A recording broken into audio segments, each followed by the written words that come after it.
Segunda pregunta reformulada.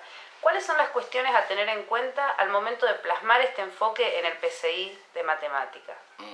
Claro.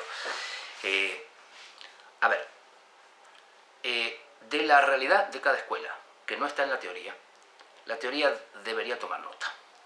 Esto es una cuestión porque, a ver, el enfoque que se basa en la resolución de problemas tiene desarrollos teóricos importantes, desde Polya para acá. Es un enfoque que viene desarrollándose desde hace muchos años. La pregunta más importante es esa: ¿cómo se pone en acto el encuadre de esto en una escuela en particular? Yo creo que hay cuestiones esenciales que hay que tener en cuenta. Una, los docentes de esa escuela, todos los docentes, de todos los años, de todos los cursos, que están aplicados a la enseñanza de la matemática, tienen que tener acuerdos esenciales. Hay que tener objetivos comunes, hay que construir objetivos comunes y hay que construir criterios metodológicos que se plasman finalmente en secuencias didácticas que tomen como centro la resolución de problemas. Yo insisto porque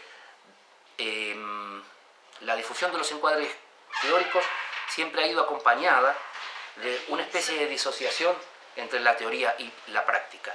Esto en realidad no tiene por qué ser así y de hecho puede hacerse. Pensar un enfoque por la resolución de problemas, insisto con esto, no implica de ninguna manera renunciar a enseñar.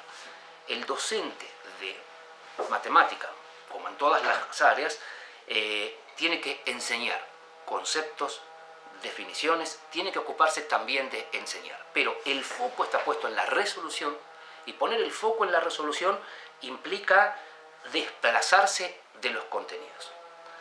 Lo que se buscan son habilidades para la resolución por los contenidos. Esto es, lo que necesitamos, lo que queda plasmado en propósitos, lo que el estudiante tiene que poder hacer con esos contenidos. Entonces, este es un objetivo que tienen que tener todos los docentes de la escuela.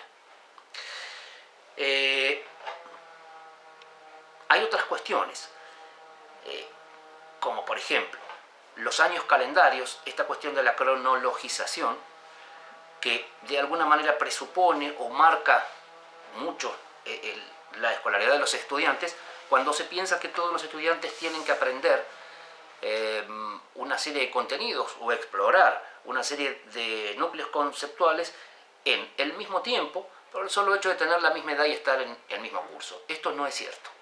Entonces, hay que pensar en un desarrollo de habilidades de los estudiantes en trayectos más extendidos que excedan el año calendario. Si el docente del primer año tiene los mismos propósitos que el del segundo, y el propósito es el desarrollo de las habilidades, el control de los heurísticos para la resolución de problemas, entonces lo que el estudiante no pudo adquirir en un año, lo puede hacer en el próximo, y si no, en el otro. Por otro lado, el nivel de complejidad de los problemas que se plantean está encadenado. Esto es, lo que es un problema para un estudiante del primer año, con seguridad no lo va a ser para uno del segundo. Un problema no es un problema en términos absolutos, sino que un problema es un problema sí y solo si es un problema para alguien. El que es el planteo, el cuestionamiento, que es un problema para un chico del primer año, insisto, puede no serlo para el del segundo.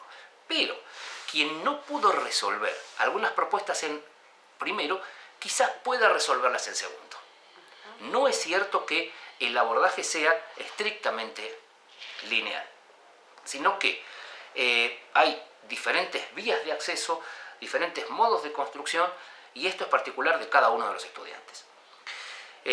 Decíamos entonces, por un lado, los propósitos comunes, los objetivos comunes, algunos criterios para la transposición que pasa por acuerdos metodológicos que tienen que plasmarse en secuencias didácticas cuyas estructuras sean análogas.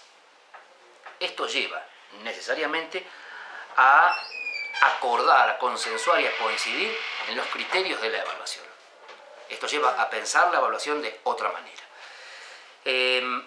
Si los docentes trabajan mancomunadamente, con propósitos consensuados, con metodologías comunes y con criterios análogos de evaluación, el encuadre tiene muchas posibilidades de ser efectivamente puesto en acto en el marco del PCI de una escuela en particular.